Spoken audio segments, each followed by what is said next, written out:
Olá, a Rádio e a TV Justiça apresentam, a partir de agora, mais uma edição do Link CNJ, um programa do Conselho Nacional de Justiça que traz reportagens e conversas exclusivas com personalidades do mundo jurídico.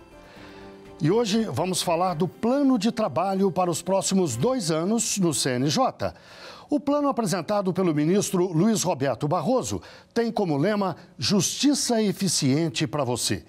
O documento teve a participação de 30 juristas e outros profissionais e estabelece 3 eixos: políticas judiciárias de eficiência, estruturação do Poder Judiciário e proteção a grupos vulnerabilizados. O plano de trabalho prioriza o desenvolvimento sustentável e as seguranças humana, jurídica e democrática, com base no diálogo.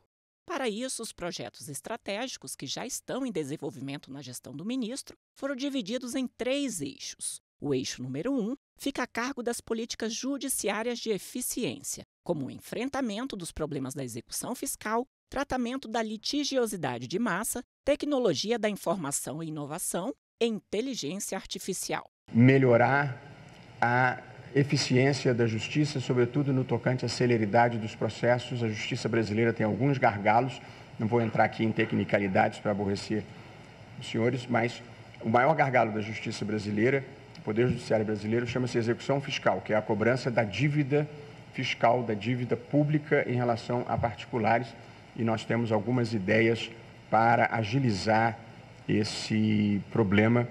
O eixo número 2 fica em torno da estruturação do Poder Judiciário, com foco na comunicação simples e direta, entre outros pontos. Ter um diálogo aberto, franco e explicar para as pessoas o que a gente faz, por que a gente faz. E, por fim, o eixo número 3, que é a proteção a grupos vulnerabilizados, como mulheres, crianças e jovens, presos do sistema carcerário, jovens do sistema socioeducativos, entre outros. E o toque final fica por conta de um debate amplo e transparente. Portanto, se alguma coisa não está funcionando, é preciso discutir. Numa democracia, nenhum tema deve ser tratado como tabu. Para falar sobre o assunto, eu converso agora online com Flávio de Leão Bastos Pereira, doutor em Direito, professor de Direitos Humanos e Direito Constitucional, presidente da Frente Ampla Democrática pelos Direitos Humanos. Converso também com Soraya Mendes, pós-doutora em Teorias Jurídicas Contemporâneas, doutora em Direito, Estado e Constituição, mestra em Ciência Política e jurista com obras reconhecidas pelo Supremo Tribunal Federal e pela Corte Interamericana de Direitos Humanos. E também converso com Camila Assano, cientista política, diretora executiva da Conectas Direitos Humanos. Muito obrigado a vocês 3 pela participação aqui no Link CNJ. Eu começo com uma pergunta para a doutora Soraya. O plano de trabalho apresentado pelo ministro Barroso dá um destaque especial para o 3º eixo, para o eixo que trata dos direitos humanos no Brasil, especialmente de grupos vulnerabilizados. Por que é tão importante falar disso e colocar como um eixo do plano de trabalho do CNJ?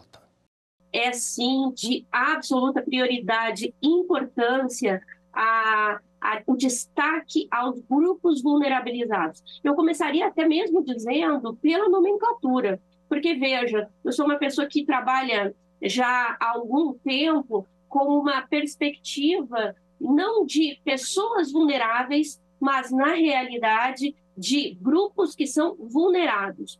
Isso desloca o nosso eixo de compreensão, que muitas vezes coloca no indivíduo a responsabilidade pelas mazelas que ele acaba sofrendo e não localiza essas vulnerações, como eu chamo, a partir da perspectiva de onde elas surgem, muitas vezes do mercado, muitas vezes do próprio Estado. Nós podemos pensar isso em relação a grandes grupos de mulheres, por exemplo, que se encontram enquanto trabalhadoras negras, sujeitas à precarização de condições de trabalho, assim como trabalhadores, assim como podemos pensar a própria população carcerária sujeita ao Estado.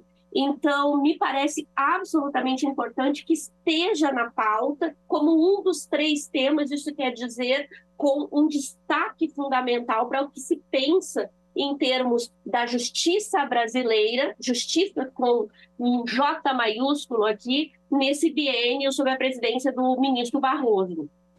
Camila, na sua avaliação, entre todos os itens que estão dentro do eixo grupos e populações vulnerabilizados, há prioridades?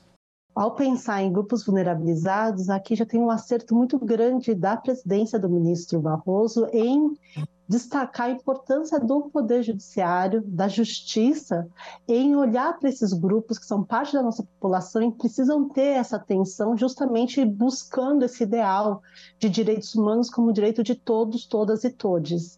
Nesse sentido, eu destacaria pontos que o próprio ministro Barroso, nos seus discursos já de posse, inclusive também na primeira sessão do Observatório de Direitos Humanos do CNJ, destacou. Um deles é com relação à questão da segurança pública. Não podemos falar de proteção a pessoas em situação de vulnerabilidade no Brasil hoje, sem falar dessa mazela que é uma segurança pública que não oferece segurança pública, mas oferece violência, morte e violência direcionada a uma população que tem cor, que tem umas características sociais também muito marcantes. Estamos falando de uma população negra, jovem e periférica. E nesse sentido foi muito importante quando o ministro Barroso ele traz nos destaques, e isso vai estar presente, né, por tudo que nós temos recebido de informações sobre o plano de trabalho nesses próximos 2 anos, que é com relação à segurança pública, seja com relação, por exemplo, ao papel que este conselho pode ter em ações fundamentais que estão na pauta do Supremo Tribunal Federal, como, por exemplo, a DPF 635, conhecida como a DPF das favelas, em que este Conselho Nacional de Justiça contribuiu de forma muito assertiva ao determinar uma apresentação de um plano de segurança pública, que de fato promovesse segurança pública no estado do Rio de Janeiro. Doutor Flávio, eu sei que o senhor lida bastante com a questão dos povos indígenas. O senhor diria que essa é uma prioridade das prioridades? Os povos indígenas, eles constituem, né, nesta pauta, uma das grandes prioridades. Num primeiro momento, porque eles são alvos constantes, diários, da violência que nós verificamos hoje no Brasil. Essa violência, num primeiro momento, voltada contra seus territórios e que, evidentemente, constitui o centro de onde são irradiados todos os demais direitos fundamentais titularizados por esses povos. Mas vamos além. Além dos seus territórios, além dos seus corpos, os povos indígenas, eles constituem hoje, e aqui eu vou usar dados das Nações Unidas, 5% da população mundial, mas responsáveis pela proteção e preservação de entre 80% a 85% da biodiversidade do mundo. E no Brasil, esses números ganham em importância e em termos de potência de proteção dos nossos biomas. Doutora Soraya, eu sei que a senhora é bastante ligada às questões que envolvem as mulheres.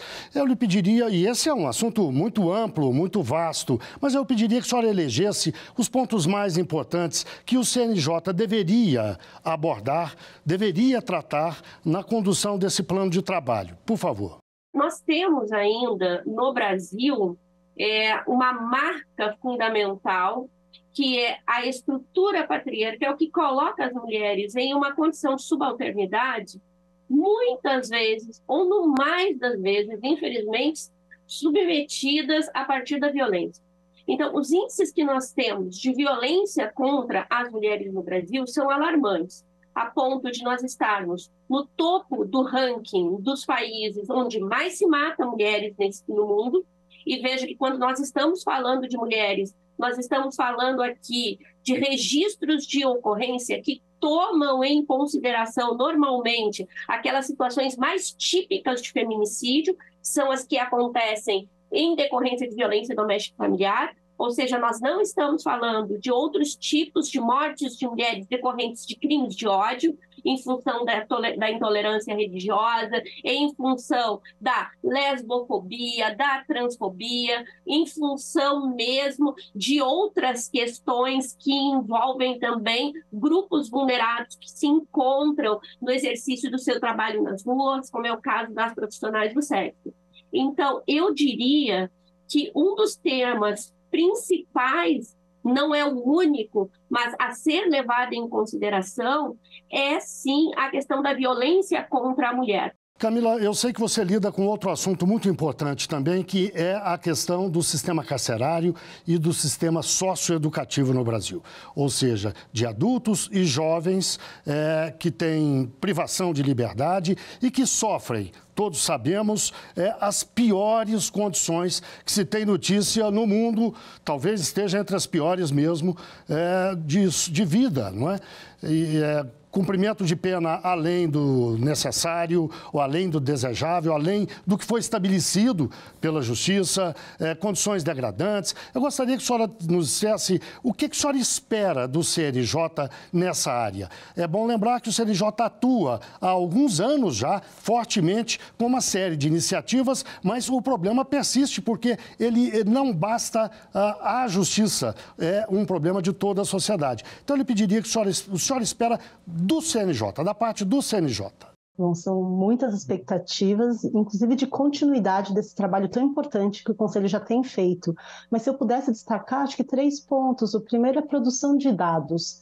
É fundamental que, para que políticas públicas sérias sobre a população carcerária e a preservação dos seus direitos sejam desenhadas, que tenhamos dados e conheçamos essa população que cada vez mais tem crescido e reproduzindo desigualdades da nossa sociedade. O segundo ponto é com relação à prevenção e combate à tortura, que ainda é uma mazela tão presente no nosso sistema de privação de liberdade, que começa inclusive no momento da prisão.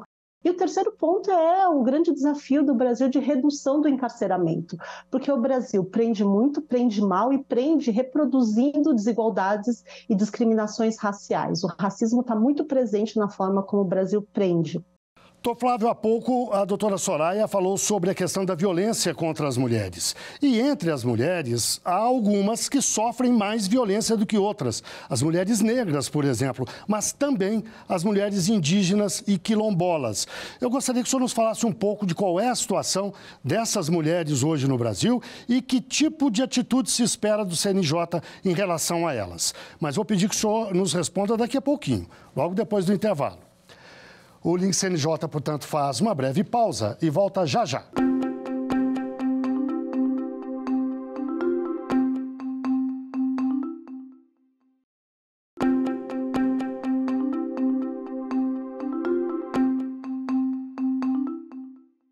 O Link CNJ está de volta, transmitido pela rádio e pela TV Justiça. E hoje falamos do plano de trabalho para os próximos 2 anos no CNJ. O plano apresentado pelo ministro Luiz Roberto Barroso tem como lema Justiça Eficiente para você. O documento estabelece 3 eixos principais: políticas judiciárias de eficiência, estruturação do Poder Judiciário e proteção a grupos vulnerabilizados. Nós hoje, aqui neste programa, nos detemos exatamente sobre esse terceiro eixo, a questão dos grupos vulnerabilizados. E para debater o assunto, os nossos convidados são Flávio de Leão Bastos Pereira, doutor em Direito, professor de Direitos Humanos e de Direito Constitucional, presidente da Frente Ampla Democrática pelos Direitos Humanos. Soraya Mendes, pós-doutora em Teorias Jurídicas Contemporâneas, doutora em Direito, Estado e Constituição, mestra em Ciência Política e jurista com obras reconhecidas pelo Supremo Tribunal Federal e pela Corte Interamericana de Direitos Humanos. E ainda Camila Assano, cientista política, diretora executiva da Conectas Direitos Humanos. No bloco anterior, doutor Flávio, eu deixei uma questão no ar para que o senhor abordasse agora. Eu pedi que o senhor nos falasse sobre a situação de mulheres quilombolas e indígenas no Brasil, que estão seguramente entre os grupos mais vulnerabilizados no país. Que o senhor nos falasse sobre a situação delas e mais. Nos dissesse o que se espera do CNJ no atendimento das demandas desses grupos. Por favor. É preciso lembrarmos que a mulher indígena é um dos alvos dessa intersecção discriminatória. Ela sofre a violência por ser mulher, mas também por ser indígena. E me parece que o Brasil, e esse caso se reflete também em relação a quilombolas, por exemplo, não existe um mapeamento adequado, mesmo entre aqueles relatórios anuais sobre violências contra povos indígenas, que eu acompanho muito de perto, adequados sobre a violência contra a mulher indígena. Então, vou dar um exemplo aqui. Uma pesquisa do Instituto Igarapé demonstra que entre 2020 entre 2010 e 2020 aumentou 167% a violência contra a mulher indígena. Então, ela quando busca o poder público, naquelas situações em que ela sobrevive, porque aqui nós estamos falando em violência a partir dos ataques aos territórios, mas também a violência sexual, por exemplo, o feminicídio, ela busca a instituição e não encontra uma resposta adequada. Até porque nós celebramos a Lei Maria da Penha, mas os povos indígenas e a mulher indígena, ela teve muito pouco, nenhuma participação na discussão para essa lei. E os movimentos indígenas colocam muito esse ponto. Então, a responsabilidade e a esperança, né, que eu tenho assim, no trabalho do CNJ é exatamente de iniciar uma sensibilização, não só do Poder Judiciário, mas de todas as instituições que mantém um trabalho em parceria com o CNJ, no sentido de ter um olhar mais voltado a a realidade multicultural indígena. Eu quero aproveitar aqui para reforçar, ou me somar, melhor dizendo, a tudo que foi dito pelo Dr. Flávio anteriormente. Você veja, eu fui coordenadora nacional do Comitê para a América Latina e o Caribe de Defesa dos Direitos das Mulheres. Essa é uma das organizações que levou o caso Maria da Penha para a Corte Interamericana de Direitos Humanos.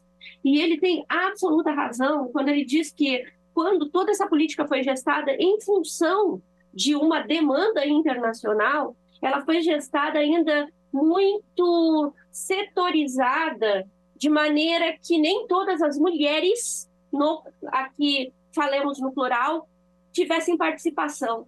E do quanto nós ainda precisamos caminhar, e veja, nós estamos falando de 17 anos de lei, e isso aqui é uma questão que envolve também aquilo que a própria lei traz, com a participação das universidades, a participação da sociedade, para que nós tenhamos as vozes das mulheres indígenas ouvidas. Camila, um dos grupos mais vulnerabilizados, com certeza, é a população LGBTQIA+. Que tipo de políticas públicas se pode esperar do CNJ? Que tipo de atitudes se pode esperar do judiciário para compensação a esses grupos? Vamos enfrentar questões muito profundas com relação à violência que essas populações sofrem, né? A transfobia, por exemplo, as várias que eu poderia comentar aqui, tem sido uma realidade que tem ganhado muito destaque e que nós não temos visto respostas do poder público, inclusive do judiciário, na proteção das pessoas trans aqui no Brasil. Eu acho que aqui é importante a gente pensar também, né, estamos falando aqui muito de expectativas do que o Conselho Nacional de Justiça pode fazer, expectativas de como o Poder Judiciário como um todo cumpre o seu papel constitucional de defesa e promoção dos direitos das pessoas, né, sobretudo as pessoas em situação de vulnerabilidade, mas entender como que esse Poder Judiciário fará isso se ele está tão apartado da realidade social do Brasil por sua própria composição.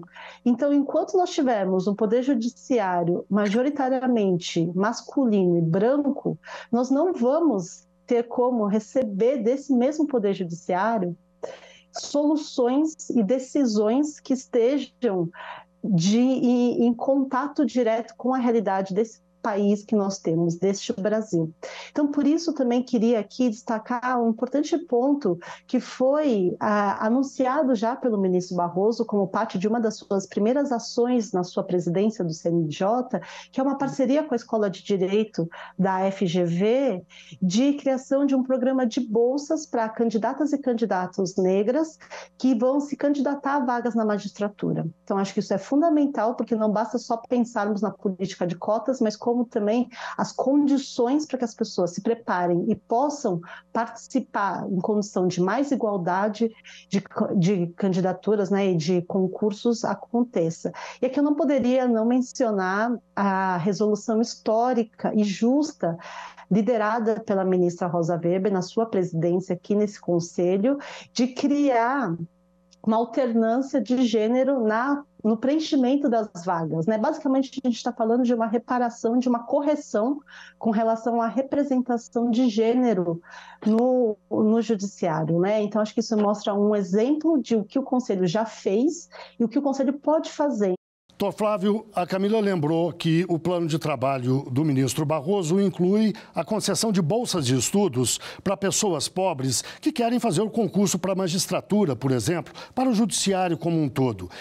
No que tange a questão indígena, a população indígena, ela deveria ser incluída também nessas bolsas? A população indígena tem um acesso quase irrisório à magistratura, não é isso? Este ponto levantado pela Camila é dos mais importantes nas pautas, não é, pelos direitos humanos. A ausência de representatividade desses grupos vulneráveis ou vulnerados, né? E não apenas no Poder Judiciário, mas no Poder Legislativo. Vamos lembrar que o Brasil é dos países que menos contém mulheres nos seus parlamentos e novas medidas vêm sendo propostas, como a mini-reforma eleitoral que virá pela frente e que dificultará ainda mais mulheres e candidaturas negras nos parlamentos. A mesma situação se verifica quando pensamos em composição do Poder Judiciário. Eu vou lembrar que a OAB São Paulo agora estabelece cotas para o 5º Constitucional e esta medida já começa a surtir efeitos, não é?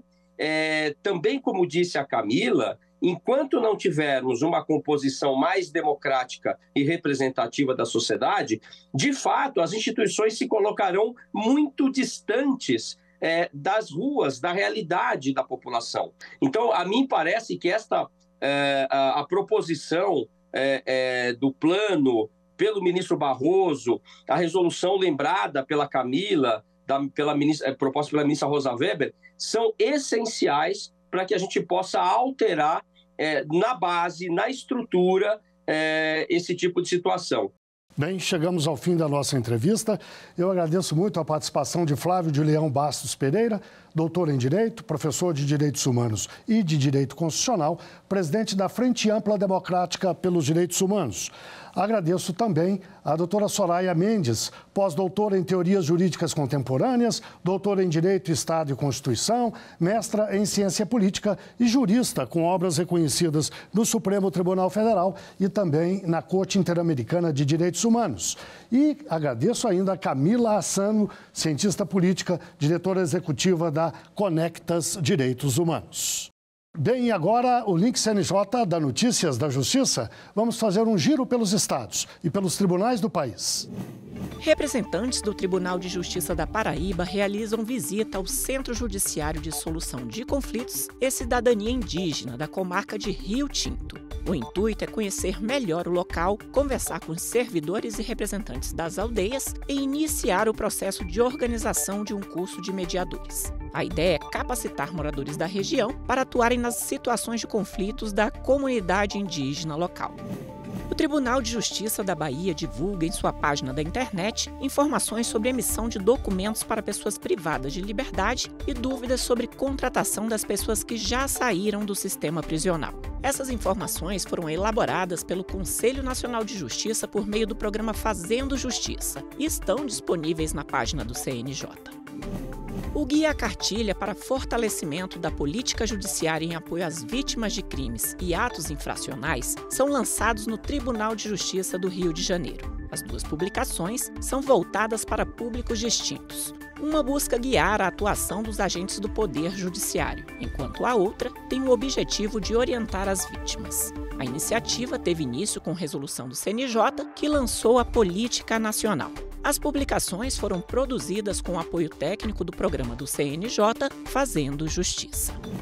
É a hora do CNJ nas redes. Vamos ver algumas das postagens que marcaram a semana nas redes sociais do CNJ. Olá!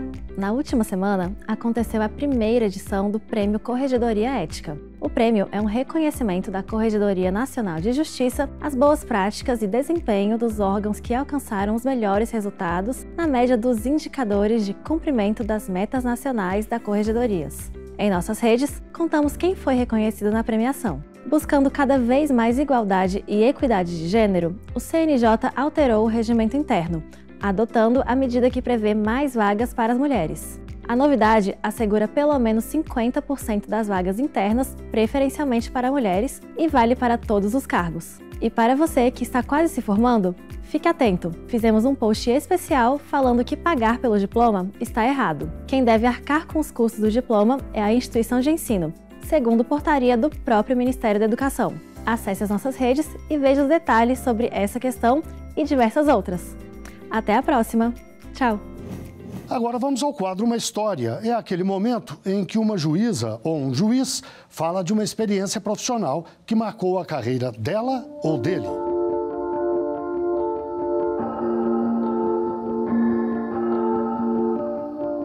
Eu vim aqui para contar para vocês um pouco de uma história sobre um caso marcante envolvendo grupos em extrema vulnerabilidade. E em novembro de 2022, eu, juntamente com a equipe da ouvidoria do TRF da Terceira Região, estávamos na porta da saída do evento, né, que era ali na Praça da Sé, e aplicávamos um questionário do tipo survey com algumas perguntas objetivas sobre a população, que acabávamos por conversar e ouvir com essa população que é considerada invisível, né.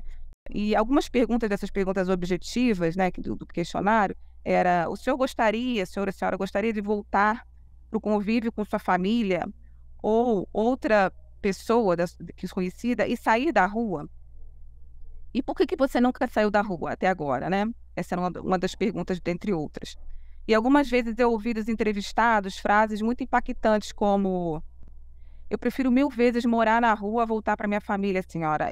A senhora não sabe o que eu sofri com a minha família. Eu tentava anotar rapidamente essas respostas, né? A outra era: é melhor dormir na rua e na chuva do que sofrer com a minha família. E uma outra pessoa me falou assim: olha, eu nunca mais volto, doutora, porque eu apanhei muito de muito parente meu e não quero nunca mais voltar para casa. Isso foi muito impactante para ouvir, porque não são só as frases soltas, né? É ver, é sentir aquele momento, sentir até cheiros e olhar nos olhos dessas pessoas e realmente sentir a situação delas à margem de uma dignidade mínima, né? E a bem da verdade é que não estamos preparados para esse choque tão grande de realidade, né? Trata-se de uma população invisível cujo sofrimento é banalizado reiteradamente pela sociedade. Independentemente de qualquer julgamento simplório que eu possa ter, ou que a gente possa ter, sobre quem seria o culpado, porque é comum a gente pensar: ele está assim nessa situação porque quer, né? Uma frase comum. O fato é que o fato é que acolher esse cidadão, ouvir esse cidadão, vai muito além de qualquer atendimento assistencial pontual, né? E nesse primeiro mutirão que eu participei, eu tentei apenas me despir, né? Apenas tentei, né? Me despir da figura de magistrada e somente ouvir aquelas pessoas como uma pesquisadora, né? Como uma questão acadêmica e como pesquisadora. E eu tive essa experiência muito impactante da dimensão real desse problema tão complexo que aflige a nossa sociedade. E que uma solução cartesiana ou simplória por parte do poder público, obviamente, não vai direto na causa do problema, né? O que é possível verificar, não só na pesquisa, como pelo próprio fato do atendimento, né, dessas pessoas, é que há uma retroalimentação de violações a direitos. Enfim, eu já terminei o trabalho, tive minhas conclusões, mas o que eu quis trazer aqui foi essa experiência impactante do contato com essa população. Cada frase que a gente ouve deles, aquele momento ali deles serem ouvidos, aqueles que por tanto tempo ficam, né, invisíveis para nós, é muito impactante. Assim, na vida de um juiz, eu penso que tem duas visitas, né, institucionais que são muito importantes. Uma é essa desse mutirão, que para mim foi muito importante, e a visita aos presídios, que é algo que realmente impacta muito na vida de um juiz. Vou fechar minha fala com uma frase do José Renato Nalini, que eu acho muito bonita, eu, inclusive botei ela na minha dissertação, na minha pesquisa. Vencer a pobreza é dever positivado na Constituição da República. Ninguém está liberado desse compromisso. E se a cruzada contra a miséria é a única alternativa para redesenhar o futuro do Brasil, dela não pode estar excluído o juiz. Bem, chegamos ao fim de mais um Link CNJ. Muito obrigado a você que esteve com a gente até agora, na rádio e na TV Justiça. Até o próximo programa.